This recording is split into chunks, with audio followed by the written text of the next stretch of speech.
Halo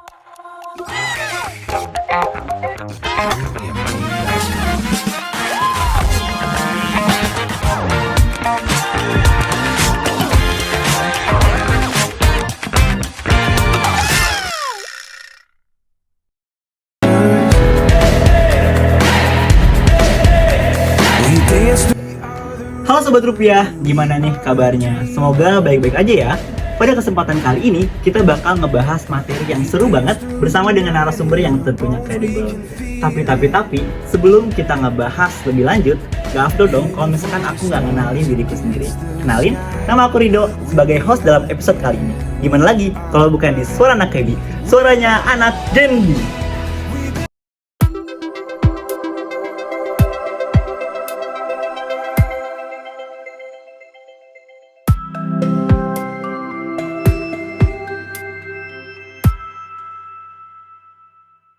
Sobat Rupiah, kali ini kita udah kedatangan pemateri jauh-jauh nih dari Universitas Indonesia. Siapa lagi kalau bukan Kamela? Halo Rido. Halo Kamela.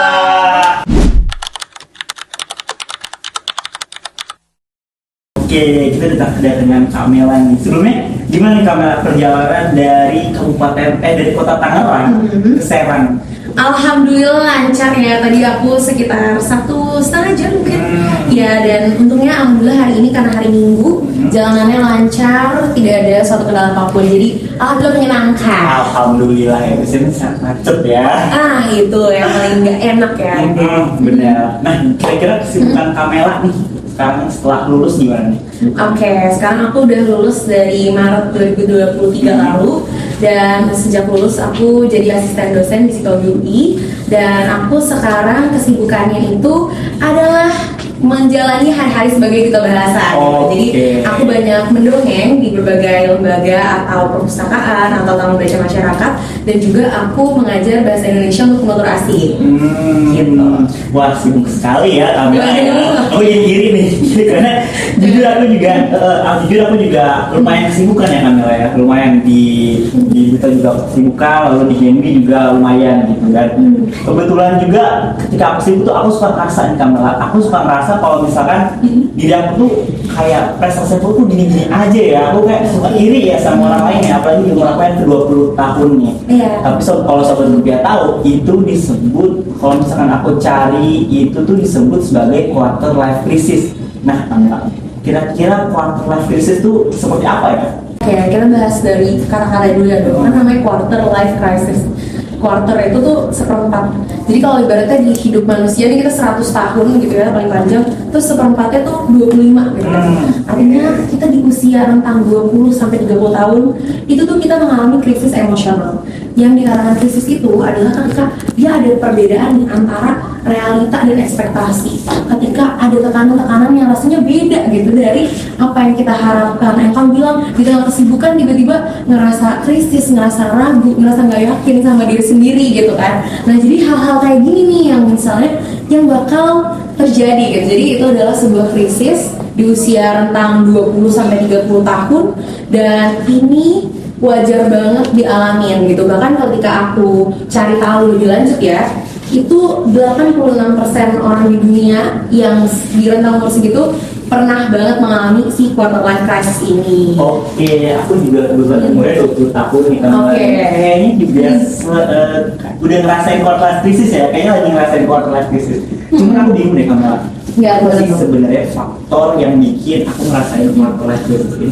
Oke, kalau ngomongin faktor di dalam psikologi itu semuanya ada yang internal sama eksternal, gitu ya. Jadi kayak semuanya tuh nature, nurture, pokoknya ada internal sama eksternal. Kalau internalnya sebenarnya tuh kita emang di usia ini ya, kalau menurut tahap perkembangan itu berada di tahap intimacy versus isolation. Jadi dimana kita tuh berharap mendapatkan cinta, kasih sayang, dan kedekatan dengan orang-orang di sekitar kita. Makanya umur segini pada nyari pacar, pada nyari kesan hidup gitu ya, gitu kan. Jadi kayak secara psikologi kita tuh pengen berada dan diterima sama lingkungan kita, merasa dicintai. Karena kalau nggak kayak gitu, kita nggak bisa diterima, kita ngerasanya tuh kayak terisolasi, kita ngerasa kayak aduh gue bukan siapa-siapa ya gitu. Nah, jadi kayak emang secara tahap perkembangan tuh ada kayak gitunya gitu. Nah, terus juga kalau faktor eksternal dong, sebenarnya tuh sekarang kita kan teknologi kayak udah canggih banget, setiap hari buka IG, scrolling TikTok. kita ngelihat ya kayak apalagi kalau misalnya ada LinkedIn kita ngelihat nih prestasi-prestasi orang gitu ya.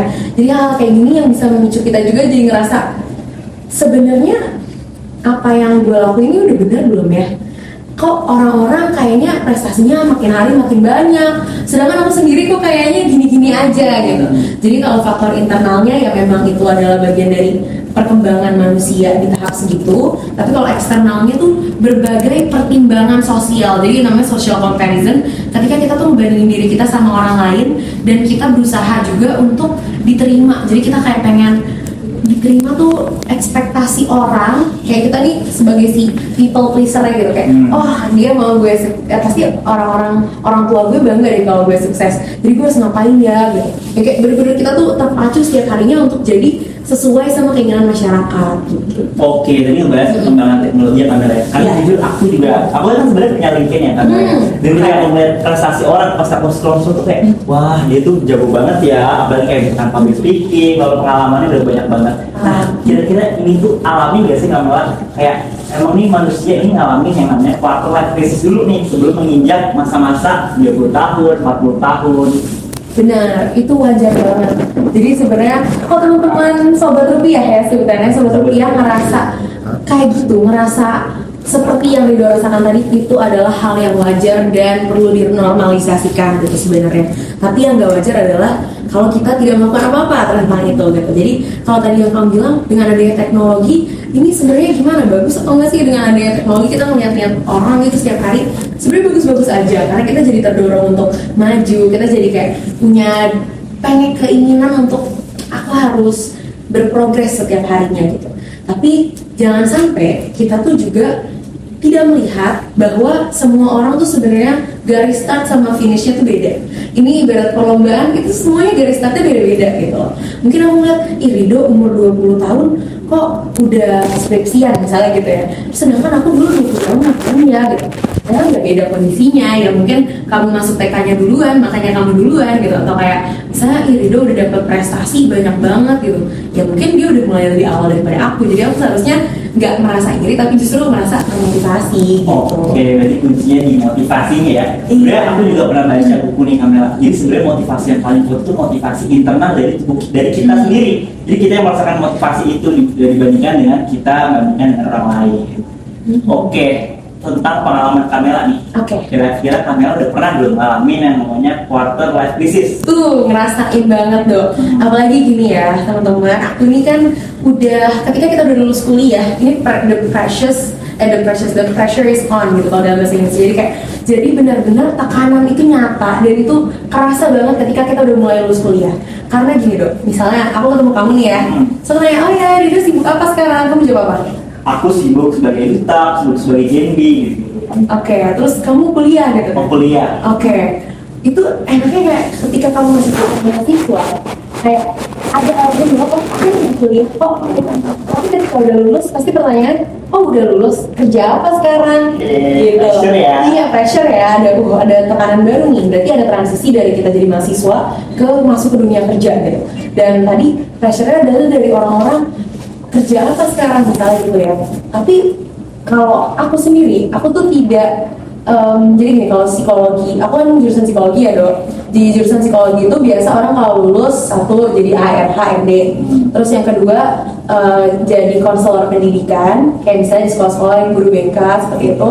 Terus yang ketiga ya mereka menjadi asisten untuk psikolog, karena biasanya nanti kalau udah S1 ke S2 nanti bisa jadi psikolog klinis gitu kan, untuk buka praktek. Tapi aku tidak mengambil jalur itu. Dan ini menjadi sebuah tekanan yang nyata gitu ya.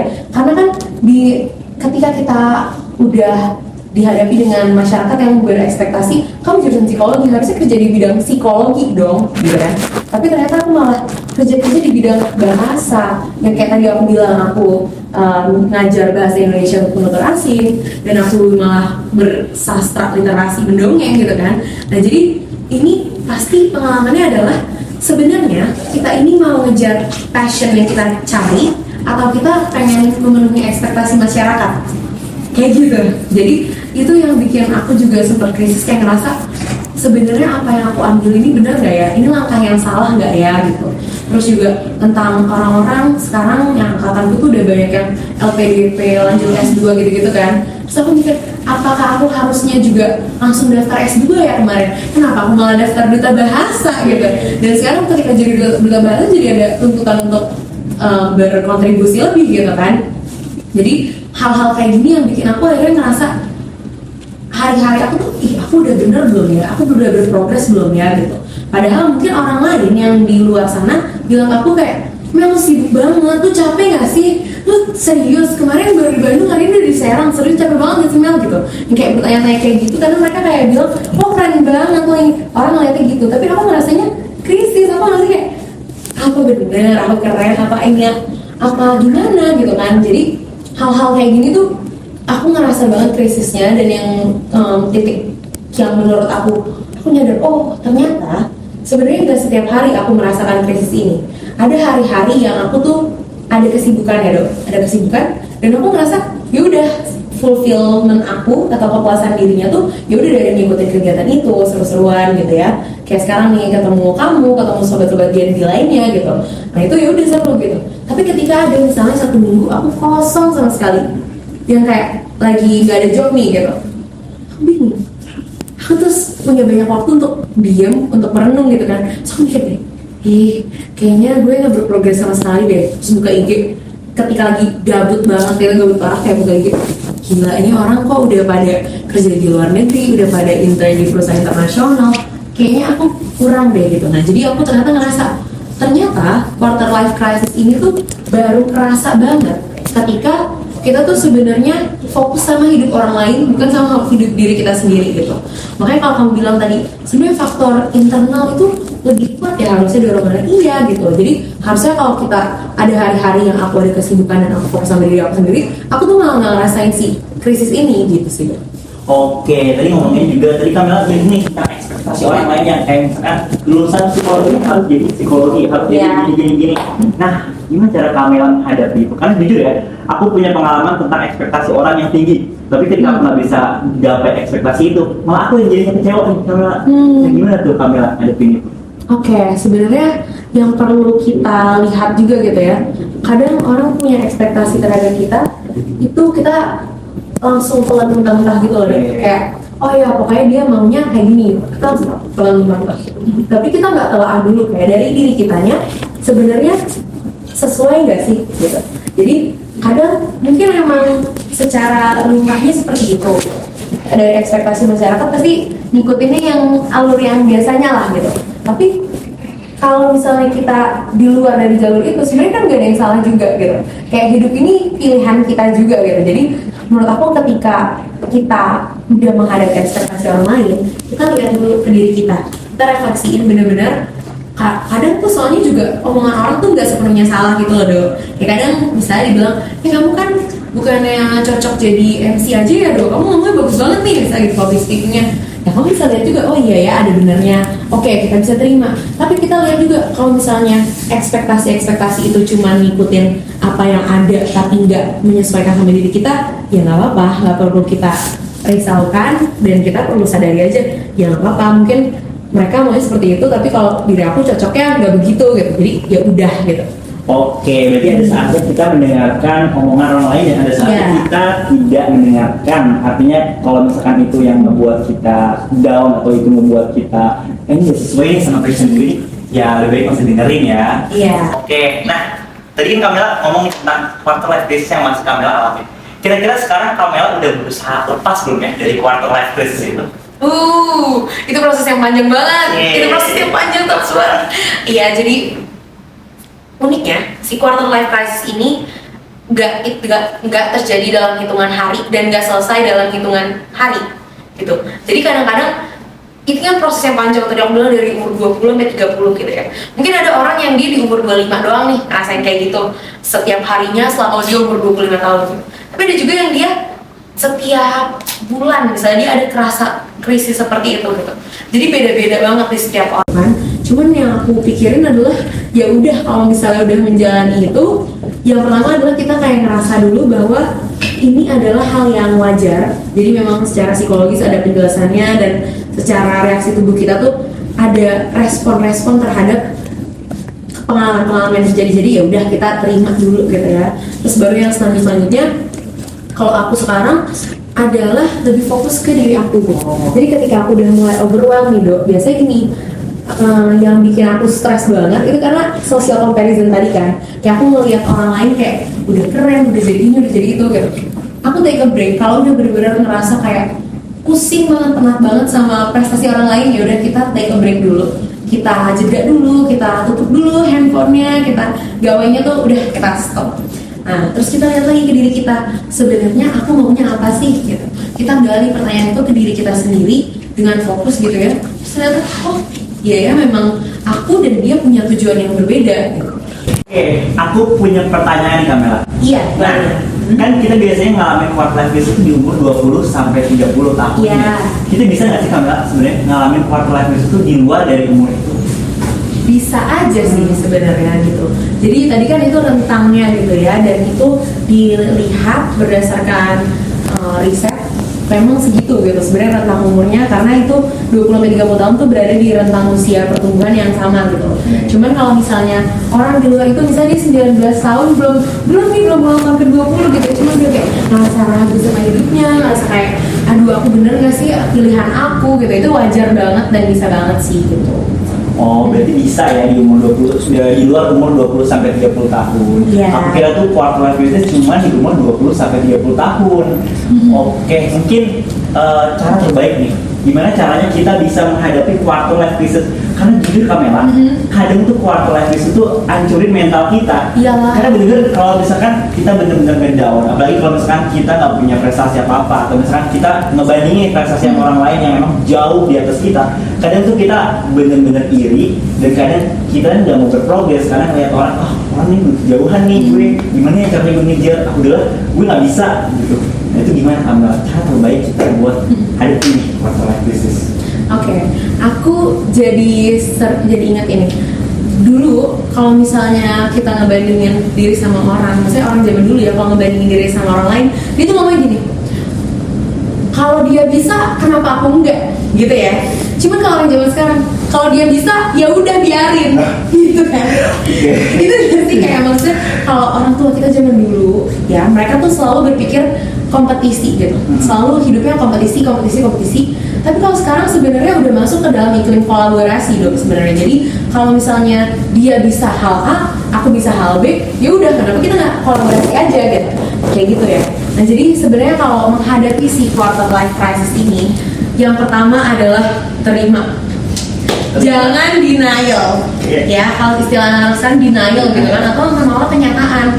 Kita tuh kadang yang bikin orang tuh akhirnya jadi ngedown banget karena dia udah kelamaan mendem nih loh. Kayak misalnya enggak kok, nggak steady, enggak kok, kayak enggak kok, aku mana mungkin, aku ngerasa ragu, enggak mungkin gitu, kayak kita ngerasa enggak, akhirnya ketahan nih emosinya, ketumpuk sana, ketumpuk. Ibarat gini, semua orang punya tas ransel, itu namanya emotional baggage gitu ya, juga yang karena kita pegang. Ketika kita denial, itu dia numpuk dalam tas. Kita denial lagi sama perasaan kita, numpuk lagi dalam tas itu. Numpuk, ini lama-lama tas penuh, berat, meledak. Sedangkan kalau misalnya ada suatu hal yang kita rasakan, itu tuh sebenarnya emosi-emosi itu ya udah, kita ngerasa ragu, kita ngerasa sedih, kita ngerasa krisis banget sama identitas kita nggak ingat siapa diri kita pusing banget sama diri kita. Tapi kita terima aja bahwa ya udah, emang ini perasaan yang manusiawi gitu ya. Ini nggak akan masuk menjadi beban di dalam emotional baggage atau si tas kita itu. Jadi kita akan nggak ngerasa beban gitu ya. Jadi pertama, jangan denial, terima aja, dengerin ya. Kemudian yang kedua, fokus sama diri sendiri. Ini kan tadi aku bilang social comparison atau perbandingan, atau kadang kalau sekarang FOMO, kayak FOMO banget nih ngeliat orang-orang kayaknya kok udah ini itu gitu. Tapi kita fokus dulu sama diri kita sendiri. Sebenarnya emang bener gak sih kita tuh sesuai tujuan kita tuh sesuai nggak sama apa yang masyarakat harapkan? Terus juga kayak kalau dia seperti ini ya mungkin itu emang tujuan dia, tapi tujuanku kan beda misalnya gitu. Jadi kita fokus, kita tulis dulu di kertas atau di notes atau dimanapun, tulis kita tuh tujuannya apa, tujuan hidup kita, kemudian kita pengen apa di dalam waktu dekat dan waktu jangka panjang. Jadi ada dua hal gitu ya. kemudian kita catat juga kelebihan dan kekurangan kita, terus kita lihat lagi, jadi langkah kita selanjutnya apa gitu. Jadi bener-bener ditulis, dicatat secara fisik gitu ya, biar kita juga ngeliat nih, oh itu nggak di dalam pikiran kita aja, tapi secara konkret aku punya mimpi tuh A, B, C, dan ini cara menggapainya A, B, C gitu misalnya. Sudah. Dan yang ketiga dok, selain tadi udah terima terus fokus, adalah talk less do more. Wow. Ya, jadi memang nggak bisa, misalnya gini, aku bilang aku tuh orangnya suka makan mie misalnya gitu. Tapi aku sendiri nggak pernah membuktikan aku makan mie, aku nggak pernah coba riset mie yang enak di mana aja, aku nggak pernah ngelakuin apa, ya aku nggak bakal membuktikan itu dong gitu. Sama aja kayak sekarang misalnya bilang, aku tuh pengen deh jadi mahasiswa berprestasi sekampus misalnya. Tapi kita nggak pernah melakukan apa-apa, kita nggak pernah riset cara dapetinnya gimana, kita nggak pernah coba-coba ikut lomba, kita nggak pernah beraniin diri kita untuk gagal ikut ini itu, ya gimana, itu nggak akan tercapai gitu. Jadi adalah lakukan sesuatu dan pastikan apa yang kita lakukan itu akan menambah progres kita terhadap si tujuan kita. Jadi ibaratnya kita berprogres setiap harinya tuh nggak perlu langsung banyak-banyak gitu ya, tapi sedikit demi sedikit pastikan kalau apa yang kita lakukan hari ini tuh membuat kita lebih dekat kepada masa depan kita gitu. Jadi kalau kamu mau lihat diri kamu di masa depan, lihat apa yang kamu lakuin hari ini. Oke, tadi kan Kamela udah ngejelasin nih 3 poin utama gimana cara kita menghadapi quarter life crisis. Tapi sebenarnya menurut aku nih, aku sendiri nggak mau nih sebenarnya ngadepin quarter life crisis. Kira-kira menurut Kamela bisa nggak sih kita mencegah quarter life crisis? Wah, ini ya, ini PR sebenarnya. Jadi sebenarnya kalau hal-hal yang berkaitan dengan kesehatan mental itu biasanya kita pengen menghindari itu kan. Kita pengen, aduh gue gak mau deh punya masalah yang berhubungan sama ini, nanti gue ngedown, nanti gue capek gitu. Tapi sebenarnya dok, gak bisa dicegah, harus dihadapi. Gitu. Jadi yang kita bisa cegah adalah risiko dari si krisisnya ini gitu. Jadi mungkin si quarter life crisisnya ini bakal tetap ada, kita bakal tetap ngelewatin, tapi yang tadi bisa nggak dicegah? Yang dicegah adalah dampaknya gitu. Jadi ya udah kita menghadapi krisis ini, ya udah nggak apa-apa, tapi yang kita cegah dampaknya. Karena gini, dampaknya itu kita bisa dua gitu kan. Dengan adanya si krisis ini, dampak yang pertama, kita tuh bisa ngedown, tadi yang kamu bilang, kita bisa ngerasa ragu, kita bisa ngerasa overthinking. Terus ini kita bisa juga ngerasa jadi nggak puas sama apa yang kita udah punya, jadi nggak bersyukur gitu istilahnya. Jadi mungkin apa yang kita lakuin kata orang udah bagus, kata sekitar juga udah keren, tapi kita ngerasa nggak puas gitu kan sama pekerjaan kita, sama apa yang kita lakuin gitu. Jadi itu dampak yang pertama kalau dampaknya negatif. Tapi dampaknya ini juga bisa menjadi positif ketika kita pakai si krisis kita ini untuk tadi kita merefleksikan apa yang kita mau, jadinya kita makin fokus gitu ya. Jadi ketika ada krisis ini kita juga justru hanya ngelihat orang lain tuh, oke, ternyata seperti ini ya gitu. Jadi seperti kayak kalau lagunya Olivia Rodrigo tuh Good For You, ya udah bagus buat lo, tapi buat gue itu motivasi aja gitu. Jadi ya udah kita anggap aja itu sebagai motivasi gitu. Jadi yang tadi yang bisa dicegah itu adalah resiko dampak buruknya. Gimana supaya kita nggak langsung ketika kita mengalami krisis ini kita langsung jatuh ke dalam jurang gitu ya? Gimana cara biar nggak kayak gitu? Ini sebenarnya sesimpel istirahat. Karena uniknya dok, badan kita ini ternyata kan ada fisik, ada mental gitu ya. Tapi kesehatan fisik itu ngaruh banget sama kesehatan mental kita. Misalnya, Rido hari Senin sampai Jumat kuliah, hari Sabtu ngerjain kegiatan A, B, C, terus hari Minggu kerja lagi, pokoknya dulu 2 minggu full. Pasti udah kecapean, itu otak mikirnya pasti udah nggak kapasitas maksimal gitu. Akhirnya kalau udah lagi capek, lagi lelah, akhirnya kita nggak bisa mikir secara benar nih. Akhirnya kita mikirnya tuh kayak, udahlah gue ngapain sih kayak gini, marah-marah, emosi, dan akhirnya malah ngedam sama pikiran kita sendiri gitu. Sedangkan kalau misalnya kita memang ngambil waktu kita untuk ya udah istirahat, kita bisa menenangkan badan, ketika tubuh kita rileks, kita mikir secara benar gitu ya, dan tadi kita bisa balik fokus ke diri kita sendiri. Jadi cara mencegahnya adalah jangan kecapean teman-teman, hindarilah merasa terlalu lelah dengan aktivitas fisik. Aku tahu mungkin sobat rupiah nih semuanya orang-orang hebat semua gitu ya, tapi tenang saja teman-teman, nggak ada yang perlu dikejar karena garis mulai dan garis akhir semua orang itu beda-beda gitu ya. Jadi menurutku tidak perlu dicegah quarter life crisisnya, tapi yang dicegah adalah si dampak negatifnya. Oke, Sobat Rupiah, berarti kita tidak bisa mencegah quarter life crisis, tapi dampaknya kita bisa cegah dan bahkan kita bisa buat itu lebih positif ya Kamela. Kita tadi 3 tips dari Kamela. Nah, sekarang aku mau tahu nih pesan dari Kamela buat Sobat Rupiah yang sedang mengalami atau nantinya mungkin akan mengalami quarter life crisis. Oke, Sobat Rupiah yang berada dimanapun kalian berada ya, quarter life crisis ini wajar banget untuk terjadi. Jadi anggaplah ini sebagai sesuatu yang kalian nggak sendirian, tapi orang-orang di luar sana tadi yang aku udah sebutkan ya, 86% orang di dunia yang usianya rentang segini juga mengalami hal yang sama. Tapi kita hanya perlu melihat kepada diri kita apa yang bisa kita lakukan dari si krisis ini gitu.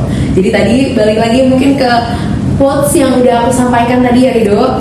Jika kamu pengen lihat bagaimana kamu di masa depan, lihatlah apa yang kamu lakukan hari ini dan pastikan apa yang kamu lakukan hari ini itu membuat kamu berprogres untuk mencapai masa depan kamu. Oke, keren banget. Terima kasih Kamela telah hadir di Ballroom Bank Indonesia. Terima kasih Kamela telah datang jauh-jauh dari Kabupaten Tangerang ke Serang, jauh banget ya, lumayan ya, cukup jauh. Oke, buat Sobat Rupiah, terima kasih yang sudah menyaksikan episode Suara Anak Hebi kali ini. Dan tadi pesan dari Kamela, semoga Sobat Rupiah bisa ketika Sobat Rupiah mengalami quarter life crisis, semoga Sobat Rupiah bisa mengurangi dampaknya dan bahkan bisa mengubah dampaknya menjadi lebih positif. Dengan yang tadi Kamela pesan, jangan denial, itu paling penting. Kita terima quarter life crisis itu sebagai bagian dari hidup kita.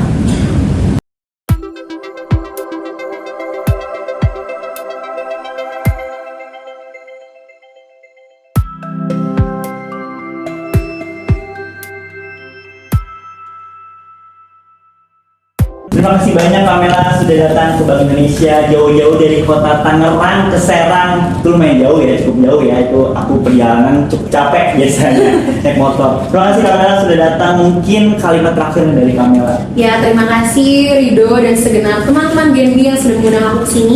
Semoga Sobat Rupiah yang ada di rumah merasakan ada sedikit pencerahan gitu ya dari apa yang kita bicarakan. Amin. Semoga Sobat Rupiah bisa mengambil hikmahnya dari apa yang kita bicarakan tadi. Dan juga jangan lupa tonton episode Suara Anak Hebi di laman YouTube dan Instagram kalian. Oke, mungkin Kamela belum tahu ya, kita ini punya jargon loh di Suara Anak Hebi. Gimana tuh? Jadi kalau misalkan aku bilang Suara Anak Hebi, suaranya anak Genbi. Oke, gitu ya. Baiklah. Suara Anak Hebi, Suaranya anak Genbi. See you.